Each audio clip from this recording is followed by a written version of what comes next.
여러분 안녕하십니까? PNU 뉴스입니다.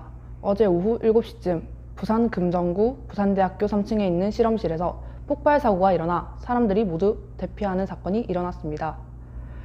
화학약품 처리 시 안전 지침을 지키지 않은 것이 원인이었다고 하는데요. 조현용 기자가 보도합니다.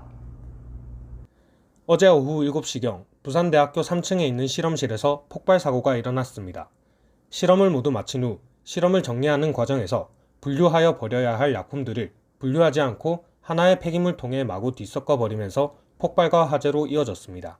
다행히 인명피해는 없었지만 이로 인해 실험을 하던 학생들은 물론 건물에 있던 사람들이 모두 대피하는 사건이 발생했습니다. 2016년에는 폐기물 처리 시 부주의로 인한 화재 사고가 발생했으며 2019년 경북대학교에서 역시 이와 같은 원인으로 화재는 물론 4명의 학생이 부상을 입는 사고가 발생했습니다.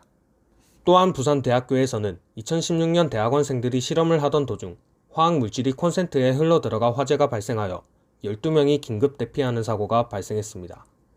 콘센트와 관련해 대학들의 실험실을 조사한 결과 여러 대학에서 전기 콘센트 주위의 먼지를 치우지 않은 청결 상태가 공개되며 실험 시 전기를 사용하기 위해 존재하는 콘센트에 대한 위험성과 주의점이 대두되고 있습니다. 대학 본부는 안전한 실험 환경을 위해 안전 불감증에 대해 인지하고 실험 후 폐기물 처리와 실험실 내 시설물 사용 시 주의점과 같은 철저한 실험실 안전 교육 실행을 대학들에 강조하고 있습니다.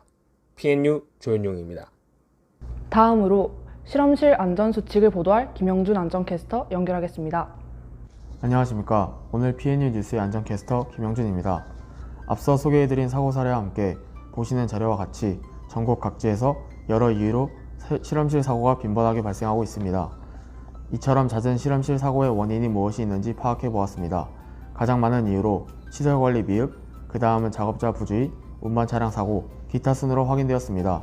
그중 작업자 부주의로서 발생되는 사고가 많은 부분을 차지하고 있는 만큼 오늘은 연구실 안전수칙들을 소개해드리려 합니다. 우선 앞서 뉴스에서 소개한 실험실 내 화재 사고 예방법을 알아보면 첫째, 실험실 내에는 실험에 필요한 최소의 약품만을 보관하여야 합니다. 둘째, 화학약품 또는 고압가스를 사용하여 실험하는 경우에는 사전에 사용하고자 하는 물질과 관련한 특성, 사고 발생 시 응급조치 요령 등을 숙지하고 실험에 임하여야 합니다.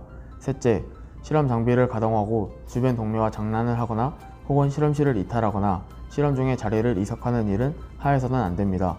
넷째, 실험을 하는 실험대 주변에는 항상 정리정돈을 실시하여 인화성, 가해성 물질들을 사전에 제거해야 합니다.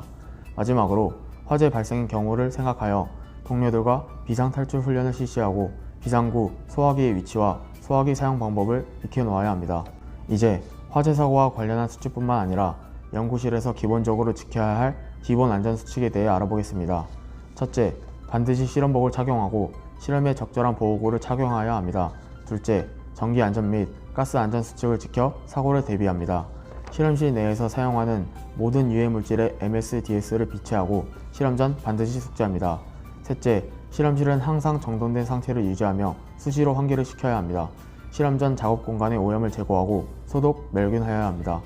넷째, 실험 폐기물은 실험실 공고 지침에 따라야 합니다. 마지막으로 기기 오작동, 환기 불량, 전기, 수도, 가스 등 위험 요인의 안전을 실험 전후 수시로 확인하여야 합니다. 이제까지 연구실 안전사고가 어떤 이유로 얼마나 자주 일어나는지와 함께 이를 예방하기 위한 수칙까지 알아보았습니다. 실험자들은 앞의 수칙들을 꼭 지켜 안전한 실험실을 우리가 만들어가면 좋겠습니다. 이상으로 마치겠습니다. 이상으로 PNU 뉴스를 마치겠습니다. 감사합니다.